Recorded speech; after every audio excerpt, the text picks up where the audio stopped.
반갑습니다, 여러분. 오늘 처음 오신 분들도 많이 있는데 예수님 이름으로 축복합니다.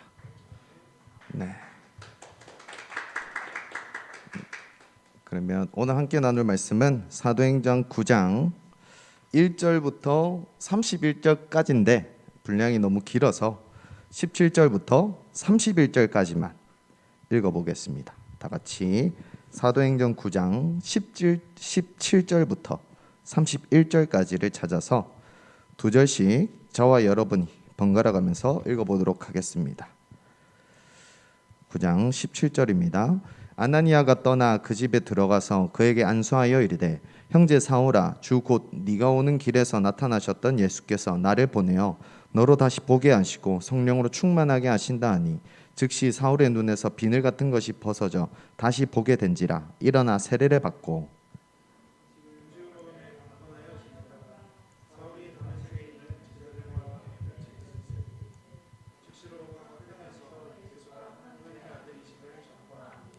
듣는 사람이 다 놀라 말하되 이 사람이 예루살렘에서 이 이름을 부르는 사람을 멸하려던 자가 아니냐. 여기 온 것도 그들을 결박하여 대제사장들에게 끌어가고자 함이 아니냐 하더라. 사울은 힘을 더 얻어 예수를 그리스도라 증언하여 다메섹에 사는 유대인들을 당혹하게 하니라.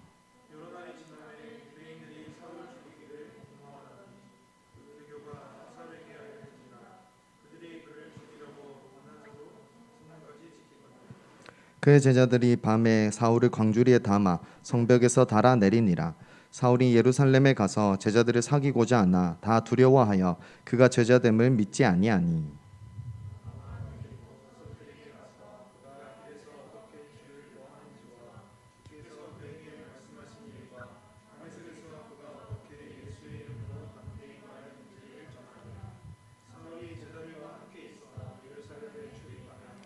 또 주 예수의 이름으로 담대히 말하고 헬라파 유대인들과 함께 말하며 변론하니 그 사람들이 죽이려고 힘쓰거늘 형제들이 알고 가이사랴로 데리고 내려가서 다소로 보내니라.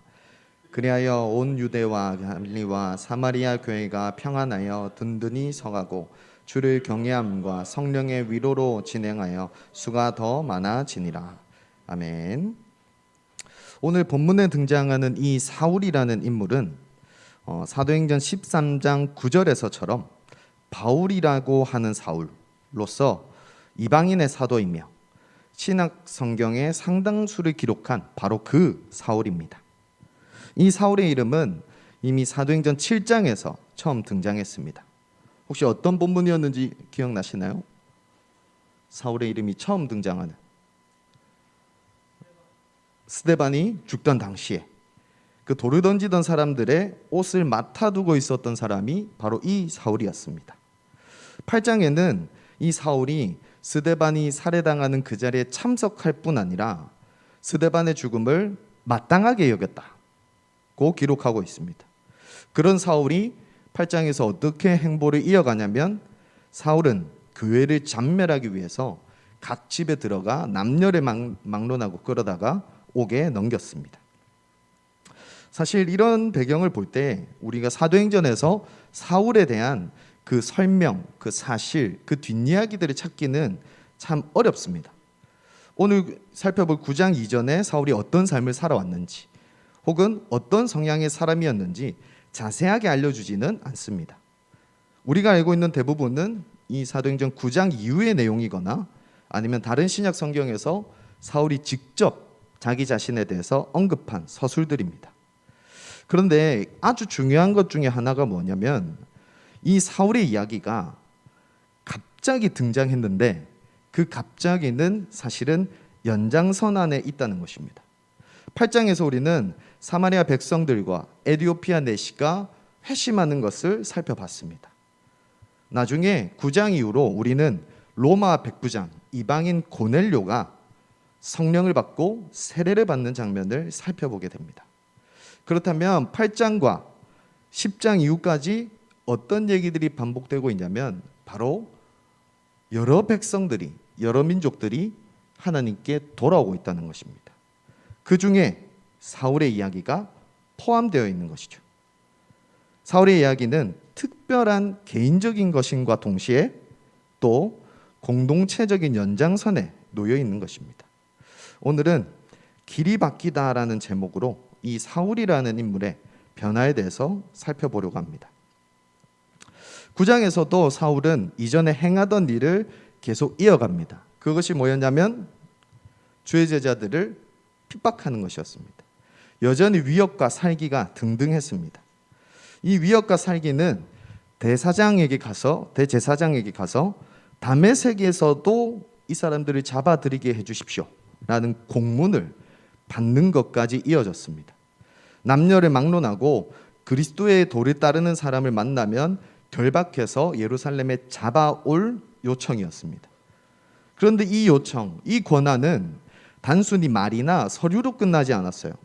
사울이 직접 다메섹으로 가는 것까지 이어졌습니다. 사울은 그리스도인들이 핍박하는 데에 유대교인들 중에서도 특히 앞장서는 사람이었습니다. 대제사장을 비롯해서 다른 종교 지도자들보다 더 큰 열심이 있었습니다. 지금 이 예루살렘에서 다메섹까지의 거리가 지리적으로 약 240km라고 하는데 아마도 여기 부산에서 대전을 더 지나가야 되는 그 정도 거리입니다. 근데 이 먼 길은 문제가 되지 않을 정도로 이 초대교회 박해에 열심을 냈던 것입니다. 사도 바울도 자신의 그 과거를 이렇게 회상합니다. 갈라디아서 1장 13절에서부터 14절까지를 제가 읽어드리겠습니다.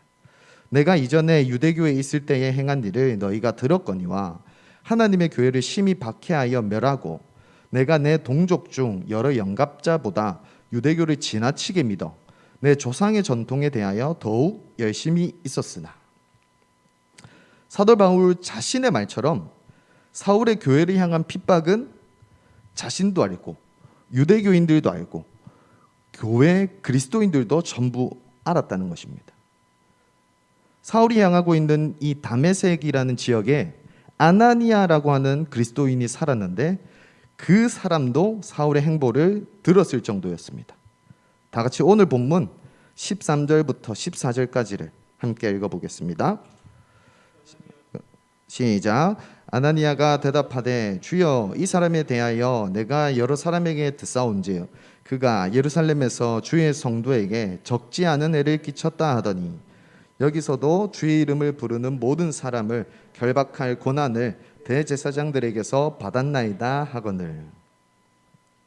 이처럼 이 예루살렘의 그리스도인들뿐 아니라 저 멀리 있는 다메섹의 그리스도인도 사울이 어떻게 교회를 핍박해 왔는지 또 지금 뭘 하려고 여기 와 있는지 잘 알고 있었습니다.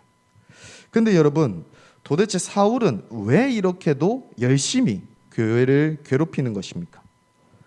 그리스도인들이 무엇을 잘못했길래 남녀 구분도 없이 잡아다가 감옥에 넘길 정도였습니까?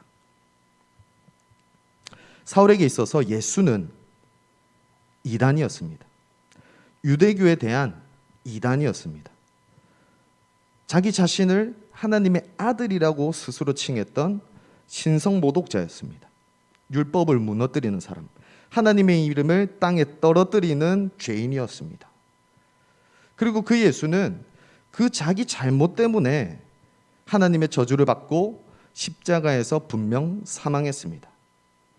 그런데 예수의 제자들이 시체를 빼돌렸는지 어쨌는지 자꾸 이 예수가 부활했다고 증언하였습니다. 더 큰 일은 뭐냐면 이 잘못된 도를 믿는 사람들이 자꾸만 늘어갔고 교회가 계속 커져갔습니다. 유대인으로서 조상의 전통을 열심히 지켰던 사울, 유대인 어느 누구보다 유대교를 지나치게 믿었던 사울, 이 사울이 해야 할 것은 뭐였냐면 이 이단들의 잔멸이었습니다. 신성모독자의 가르침을 끊는 것이었습니다. 죽은 사람의 이름을 더 이상 부르지 못하도록 막는 것이었습니다.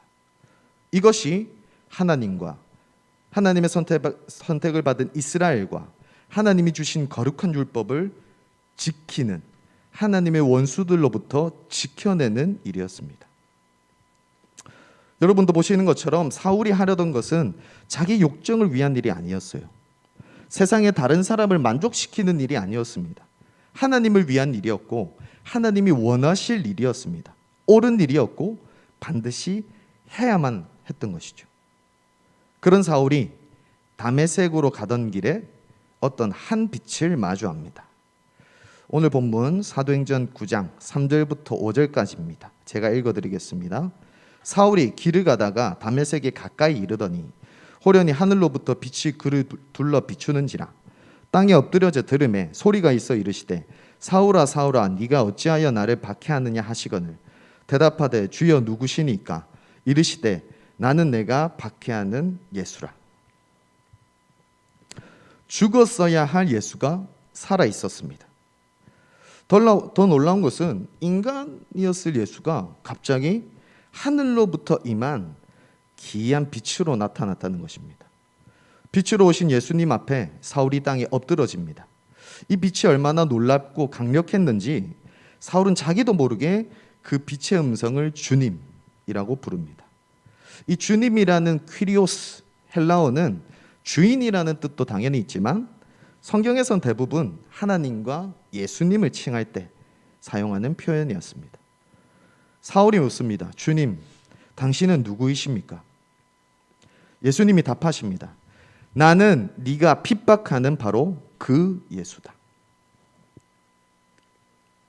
예수님과의 만남 이후 사울이 눈을 떴지만 아무것도 보지 못하게 됩니다. 자기 힘으로 막 열심히 내던 사람이 이제는 다른 사람의 손에 끌려다닙니다. 사흘 동안 보지 못하고 먹지도 마시지도 않습니다. 마치 죽은 사람처럼 되었습니다. 여기서 이 3일이라는 것이 참 의미심장합니다. 사울이 만난 예수님은 하늘로부터 나타나는 빛, 곧 하나님의 아들이셨고 그 성자 하나님은 죽어 있는 것이 아니라 부활하셨습니다. 그리고 모든 게 완전 뒤집어졌습니다. 사실 사울은 하나님의 일을 하던 것이 아니었습니다. 하나님의 일을 방해한 것이었습니다. 사울은 하나님을 위해 하나님의 원수들을 대적한 것이 아니고 오히려 자기 자신이 하나님의 원수가 되었습니다. 사울은 하나님의 백성들을 박해하였고 사울은 하나님께 대항했습니다. 사울은 그리스도의 교회를 핍박하였고 이것은 곧 예수님을 핍박한 것이었습니다. 여러분, 예수님을 만나는 것은 이전의 삶이 전적으로 부정당하는 것입니다. 마치 심령이 가난해지는 것과 같습니다. 안전으로부터 거절당하고 추구하던 것들로부터 무시를 받고 인생 전체가 전면적으로 거절당하는 것입니다. 아무것도 모르는 어린아이와 같게 되고 모든 감각이 막힌 것처럼 되고 가진 전부를 잃은 것처럼 되고 먹는 것이나 마시는 것이 전혀 필요하지 않는 것처럼 되는 것입니다. 왜 그렇습니까? 이전에 살아온 삶이 잘못되었음을 이젠 알았기 때문입니다. 이전에 나 자신이 틀렸다는 것을 깨달아 버렸기 때문입니다. 지금까지 믿어온 그 전부를 버려야 한다는 것을, 이때도록 걸어온 길에서 완전히 돌이켜야 함을 부정할 수 없어졌기 때문입니다. 그런데 여러분, 우리는 정말 틀렸습니까? 우리는 틀렸습니까? 틀린 것을 순순히 인정합니까?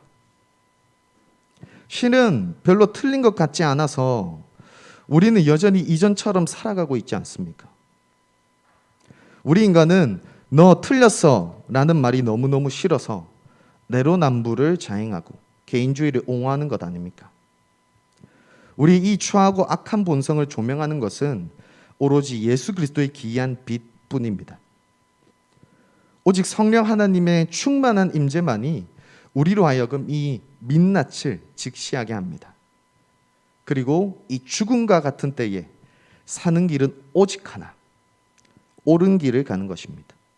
옳은 길이 곧 우리가 사는 길, 죽음에서 다시 살아나는 생명의 길입니다. 이 사울, 사는 길이, 옳은 길이 필요했던 이 사울을 위하여 하나님은 어느 한 사람을 예비하십니다. 사울에게 다메섹 시내로 들어가라고 명령하신 예수님은 거기서 네가 행할 것을 너에게 이를 사람이 있다라고 말씀하십니다. 그때에 다메섹에는 아까 등장했던 아나니아라는 제자가 있었습니다. 예수님께서 환상 중에 아나니아를 부르셔서 직가, 곧은 길이란 뜻이에요. 곧은 길이라는 이름의 거리에 있는 유다의 집으로 가서 다소 출신의 사울을 찾으라고 하십니다. 그 사울이 지금 기도 중에 있는데 아나니아라 하는 사람이 자신을 찾아와서 안수해 줄 때 다시 보게 되는 것을 보았다고 덧붙이십니다. 여러분, 아까 살펴봤던 것처럼 아나니아는 이 사울이 어떤 사람인지 잘 알고 있었습니다. 아나니아에게 있어서 이 사울은 가장 두려운 존재였습니다. 사울을 찾아가는 것은 예수님의 이름을 부르는 자신, 예수님의 도를 따르는 자신이 핍박자에게 자수하는 것과 마찬가지였습니다. 그런 걱정에 있는, 그런 불안에 있는 그 사람에게 예수님이 말씀하십니다. 다 같이 사도행전 9장 15절에서 17절까지를 함께 읽어보겠습니다. 15절에서 17절입니다. 시작. 주께서 이르시되 가라, 이 사람은 내 이름을 이방인과 임금들과 이스라엘 자손들에게 전하기 위하여 택한 나의 그릇이라. 그가 내 이름을 위하여 얼마나 고난을 받아야 할 것을 내가 그에게 보이리라 하시니, 아나니아가 떠나 그 집에 들어가서 그에게 안수하여 이르되, 형제 사울아, 주 곧 네가 오신 길에서 나타나셨던 예수께서 나를 보내어 너로 다시 보게 하시고 성령으로 충만하게 하신다 하니. 예수님은 너무 단호하십니다. 가라, 명령하십니다. 근데 이 아나니아도 참 대단합니다. 그냥 떠나서 그 집을 찾아갑니다. 근데 17절에서 아나니아가 사울을 뭐라고 부르고 있습니까?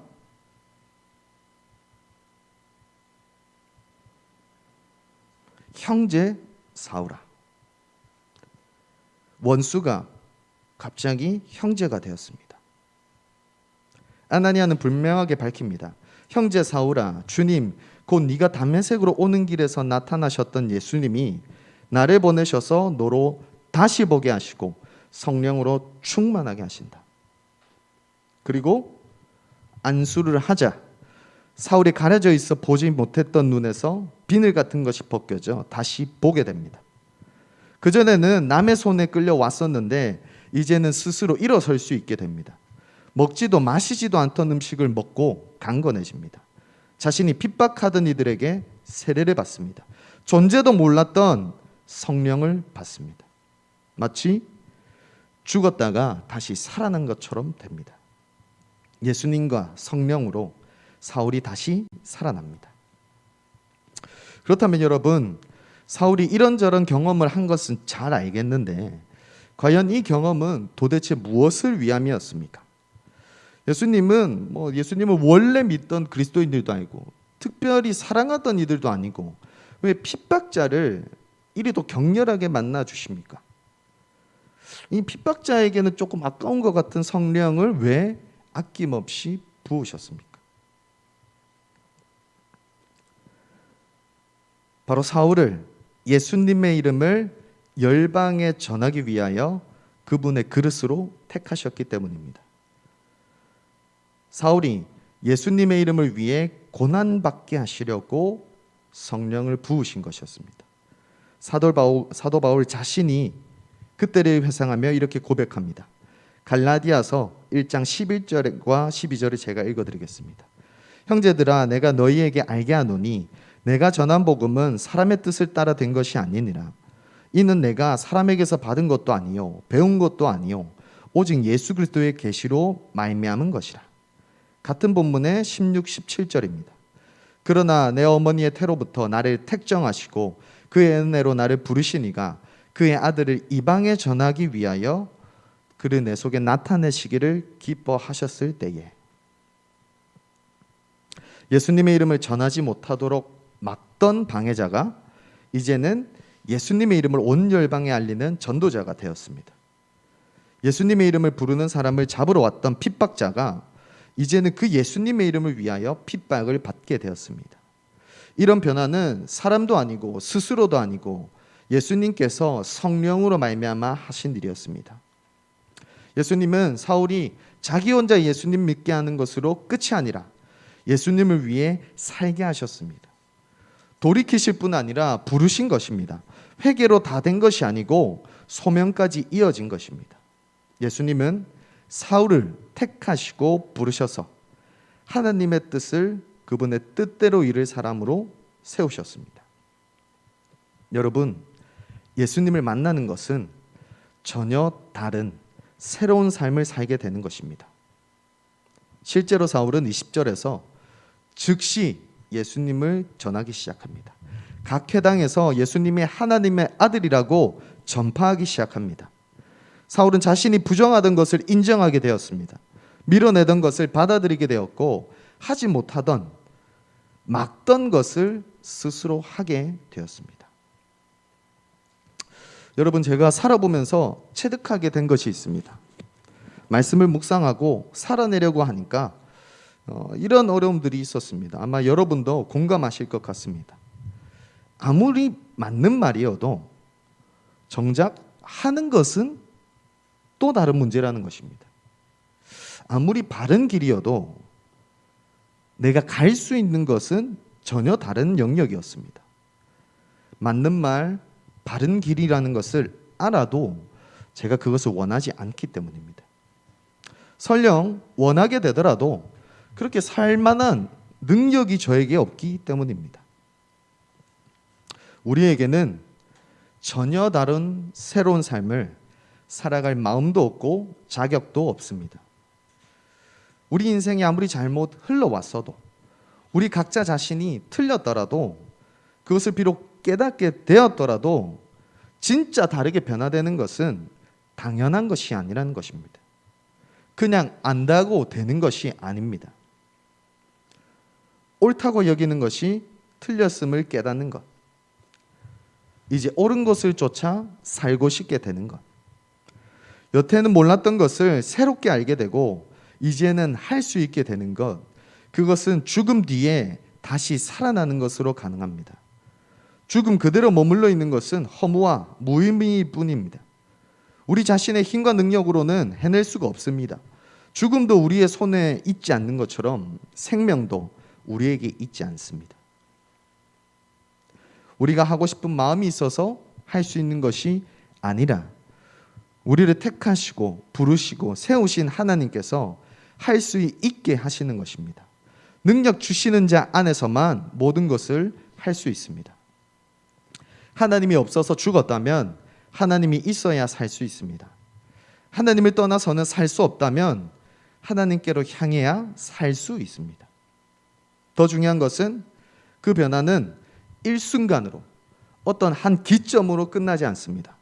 잠깐으로는 충분하지 않습니다. 20절 이후 사울의 변화된 삶이 점층적으로 드러납니다. 사울은 다메섹의 여러 회당에서 예수님이 하나님의 아들이심과 그리스도이심을 전파합니다.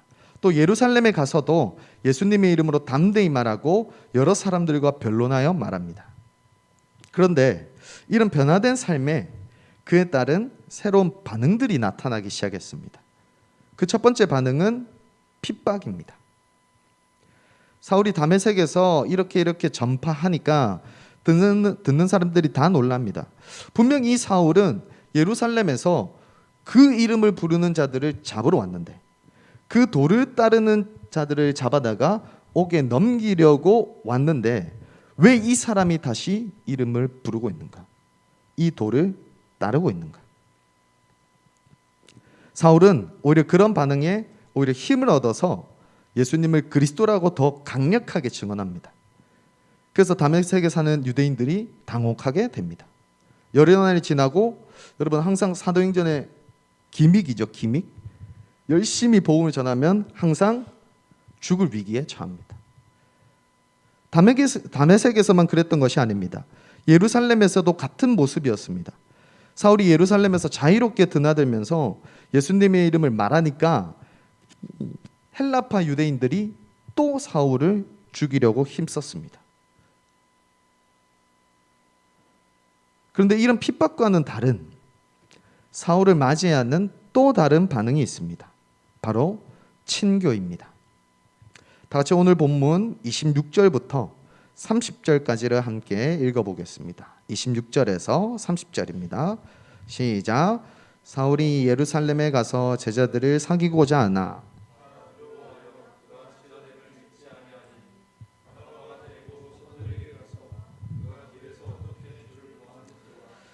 주께서 그에게 말씀하신 일과 다음의 생에서 그가 어떻게 예수 이름으로 담대히 말하였는지를 전하니라. 사울이 제자들과 함께 있어 예루살렘에 출입하며 또 예수 이름으로 담대히 말하고 헬라파 유대인들과 함께 말하며 변론하니 그 사람들이 죽이려고 임쓰거늘 형제들이 알고 가이사랴로 데리고 내려가서 다소로 보내니라. 지금 제가 말씀드리고 싶은 것을 더 명확히 알려드리기 위해서 제가 19절, 28절, 25절, 30절을 연달아 읽어드리겠습니다. 음식을 먹음에 강건하여지니라. 사울이 다메섹에 있는 제자들과 함께 며칠 있을세. 28절입니다. 사울이 제자들과 함께 있어 예루살렘에 출입하며. 25절입니다. 그의 제자들이 밤에 사울을 광주리에 담아 성벽에서 달아 내리니라. 30절입니다. 형제들이 알고 가이사랴로 데리고 내려가서 다소로 보내니라. 여러분, 사울이 되살아나자마자 누구와 함께 있었습니까? 사울이 죽음의 계교에 빠졌을 때 누가 그를 피신시켰습니까? 19절 이후로 사울 곁에 있는 이들은 예수님의 제자들이었고 사울의 형제들이었습니다. 물론 예루살렘의 제자들도 사울이 처음 왔을 때는 두려워하면서 믿지 못했었습니다. 그러나 바나바가 등장해서 주선을 합니다. 사도들에게 바울이 예수님을 만난 일과 그의 변화를 알려줍니다. 다시 말해 사울이 다른 제자들을 사귀고자 할 때도 사울 곁에는 이미 바나바라는 다른 형제가 있었다는 것입니다. 그러나 그것보다도 더 이전에 그를 처음으로 형제라고 부른 아나니아가 있었습니다. 아나니아가 세례와 성령을 안수로 내렸습니다. 참으로 이상합니다. 그 전에 함께하고 있던 유대교 사람들은 이제 사울을 죽이려고 핍박하고 있는데 사울로부터 고통받던 그리스도인들은 사울을 받아들이고 돕기까지 합니다. 결국 사울은 예수님의 말씀대로 이제 예수님의 이름을 위해 고난받게 되었습니다. 그리고 그의 곁에는 새로운 공동체, 교회가 함께하고 있었습니다. 사도 바울은 갈라디아서를 시작하며 이렇게 말합니다. 사람들에게서 난 것도 아니요 사람으로 말미암은 것도 아니요 오직 예수 그리스도와 그를 죽은 자 가운데서 살리신 하나님 아버지로 말미암아 사도된 바울은 함께 있는 모든 형제와 더불어 갈라디아 여러 교회들에게 우리 하나님 아버지와 주 예수 그리스도로부터 은혜와 평강이 있기를 원하노라. 사울이 사도가 된 것은 사람에 의해서가 아니었습니다. 사람을 통해서도 아니었습니다. 오직 예수 그리스도와 그분의 아버지 되시는 하나님을 통해서였습니다. 그것은 분명하지만 사도 바울은 자신과 함께 있는 모든 형제들과 더불어 갈라디아 여러 교회들에게 하나님의 은혜와 평강이 있기를 소원합니다. 사도 바울이 사도가 된 것은 하나님께서 하신 일이지만 그 하나님께서 하시는 일이란 공동체와 함께하는 것이었습니다. 사도 바울을 돌이키시고 부르신 하나님께서 사도 바울이 형제들과 함께 사명을 감당하게 하셨습니다. 사도 바울은 이 사실을 잘 알았기 때문에 사울이었던 시절부터 교회와 제자들과 함께했던 것입니다. 여러분, 예수님을 만난다는 것은 결국 하나님에 의해서 변화된다는 것은 하나님께 소속되는 것입니다. 하나님께서 주신 공동체에 속하여서 하나님께서 주신 사명을 공동체와 함께 이루어가는 것입니다. 그리고 거기엔 당연히 하나님께 속하지 않는 것들로부터 받는 많은 방해와 핍박이 뒤따를 것입니다. 세상으로부터 등을 지고 하나님을 향해 얼굴을 들면 등은 당연히 세상으로부터 해를 받습니다. 비난, 정죄, 무시, 조롱, 불이익 등 수많은 어려움이 뒤따릅니다. 우리는 착각해서는 안 됩니다. 예수님을 만나는 것은 우리 삶의 문제 해결을 위해서가 아닙니다. 하나님에 의해 변화된다는 것은 이 세상 살이 중에 심리적 안정을 얻거나 자기 만족을 얻는 것이 절대 아닙니다. 그리스도인의 삶은 세상과 이렇게 저렇게 잘 지내는 게 아니고 세상을 등지더라도 하나님과 바른 관계를 세워가는 것입니다. 뭐 또 그렇다고 나랑 하나님만 중요해 라면서 공동체와 따로 지내는 것도 아닙니다. 나 자신의 개인적인 아집과 고집을 던져버리고 나 자신만을 위해 살던 삶은 이제 공동체를 통해 알아가고 공동체를 통해 함께 경험해 가는 것입니다. 끝으로 우리끼리만, 믿는 사람들끼리만, 이 진리를 아는 사람, 또 임재를 경험한 사람들끼리만으로 끝나는 게 아니고 공동체가 다 함께 한마음 한뜻으로 세상 속에서 하나님을 드러내고 알리는 것입니다. 나는 오르니까, 우리 교회가 오르니까, 나는 만났으니까, 나는 믿으니까 그것으로 끝이 아닙니다. 공동체에서 자기 마음대로 해도 되는 것도 아니고 세상을 비아냥거리며 눈 흘겨도 되는 것이 아닙니다. 왜냐하면 우리가 오른 게 아니라 우리가 믿는 하나님이 오르신 것이기 때문입니다. 우리만 다른 게 아니고 하나님께서 우리를 다르게 하셨기 때문입니다. 그러므로 우리는 언제나 또 틀릴 수 있습니다. 하나님 말씀을 오해하고 하나님을 나 자신만을 위해 이용할 수 있습니다. 그리고 뜻하지 않게 세상의 방해와 핍박이 따를 수도 있습니다. 오히려 공동체가 저항하고 반대가 있을 수 있습니다. 마치 하나님께서 막으시나 싶을 때가 옵니다. 그때 우리가 해야 할 것은 일을 그만두는 것이 아니죠. 공동체를 떠나는 것이 아닙니다. 믿음을 버리고 길을 포기하는 것이 아닙니다. 다시 돌이키는 것입니다. 그것 외에 다른 방법은 없습니다. 나 자신의 잘못이라면 더더욱이 돌이켜야 합니다. 또 어쩔 수 없는 어려움이라면 당연히 하나님께로 얼굴을 향해야 합니다. 그리고 공동체가 서로를 위로하며 도우며 돌봐야 합니다. 다시금 우리가 세상으로 나아갈 수 있도록 하나님을 의지하고 공동체를 붙잡을 수 있도록 우리는 계속 그 변화를 이어가야 합니다. 여러분, 오늘 본문에 나타난 사울의 변화에 대해 어떤 부분이 유독 잘 보이십니까? 빛, 눈, 박해? 오늘 본문에서 사울은 존재와 인생을 부정당합니다. 죽음과 같은 3일을 보내고 이제는 가는 곳마다 방해와 핍박, 심지어 죽을 위기까지 경험합니다. 그런데 여러분도 잘 아시는 것처럼 사도 바울은 이제 걷기 시작했습니다. 사도행전이 끝나는 그 구절까지도 사울은 이 길을 계속 갑니다. 왜 그렇습니까? 예수님을 만나는 것은 우리가 가진 문제들이 전부 해결되는 것을 의미하진 않습니다. 사실 진짜 문제들을 더 갖게 됩니다. 여러분, 큐티, 기도, 공예배, 구제, 봉사, 다른 문제들이 더 생기지 않습니까? 그런데 이전의 문제들은 이제 문제가 아닌 것입니다. 진짜 중요하고 시급한 문제를 바라보게 되는 것입니다. 오늘 본문 2절에 보시면 그 도를 따르는 사람이라는 구절이 나옵니다. 여기서의 도. 17절에는 네가 오는 길이라는 구절이 나옵니다. 그 구절의 길은 헬라어로 같은 단어를 쓰고 있습니다. 호도스, 사울이 걷는 길이 바뀌었다는 것입니다.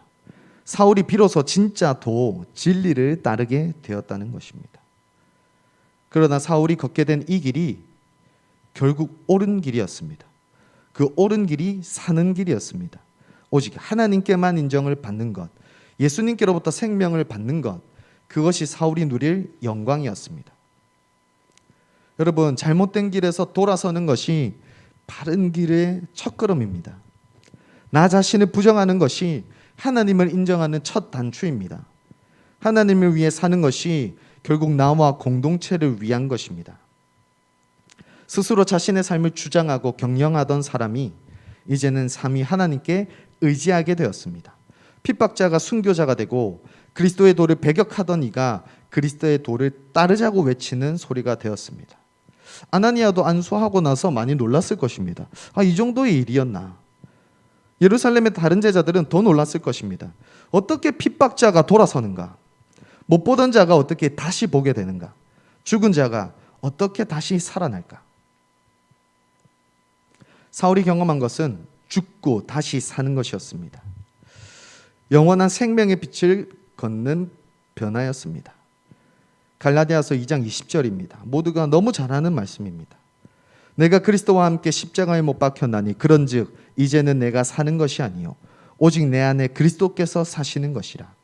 이제 내가 육체 가운데 사는 것은 나를 사랑하사 나를 위하여 자기 자신을 버리신 하나님의 아들을 믿는 믿음 안에서 사는 것이라. 그런데 사울의 변화는 개인적으로 그치지 않았습니다.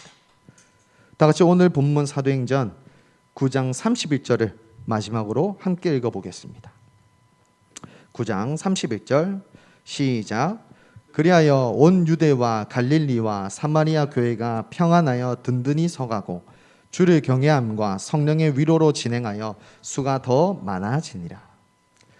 그리하여 사울을 통해 이런 놀라운 역사가 이어졌습니다.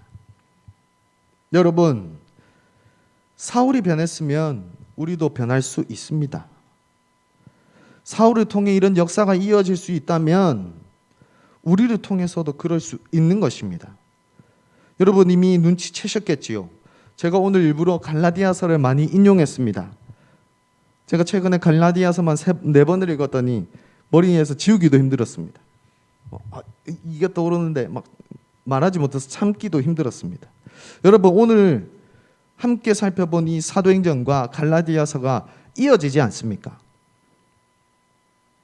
사도 바울이 여전히 그렇게 살고 있지 않습니까? 이번 겨울 수양의 본문 말씀이 바로 이 갈라디아서입니다. 여러분, 사도 바울을 통해서 우리가 변화되기를 소원합니다. 사도 바울에게 일어났던 역사가 우리에게 일어나길 소원합니다. 우리가 같이 주가 보이신 생명의 길 같이 찬양하고 수양이를 위해 함께 기도하면 좋겠습니다.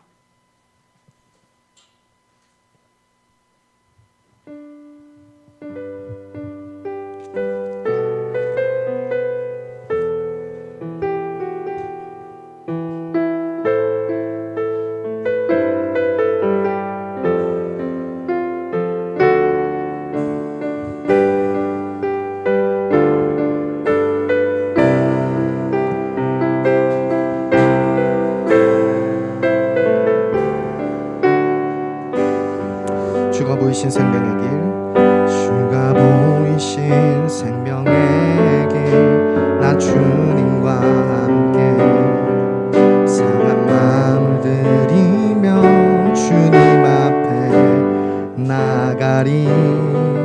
나의 의로움이 되신 주, 그 이름 예수, 나의 길이 되신 이름 예수. 한 번 더 주가 보이신 생명의 길, 나 주님과 함께 상한 마음 들이며 주님 앞에 나가리. 나의 의로움이 되신 주, 그 이름 예수, 나의 길이 되신 이름 예수.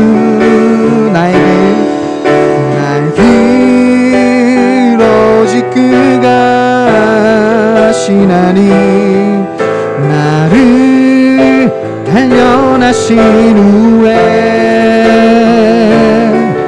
내가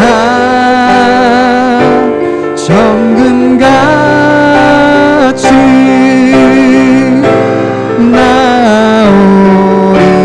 나오리라. 나의 길 오직 그가 하시나니, 나의 길 오직 그가 하시나니, 나를 단련하신 후에 내가 정금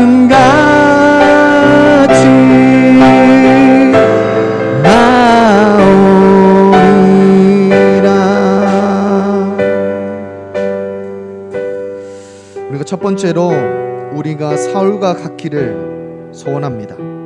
수양회 전에 우리가 예수님을 만나길 소원합니다. 수양회 중에 우리가 변화가 되길 바랍니다. 수양회 후에도 그 역사가 이어지기를, 그 모든 것이 나와 우리에게 이루어지기를 소원합니다.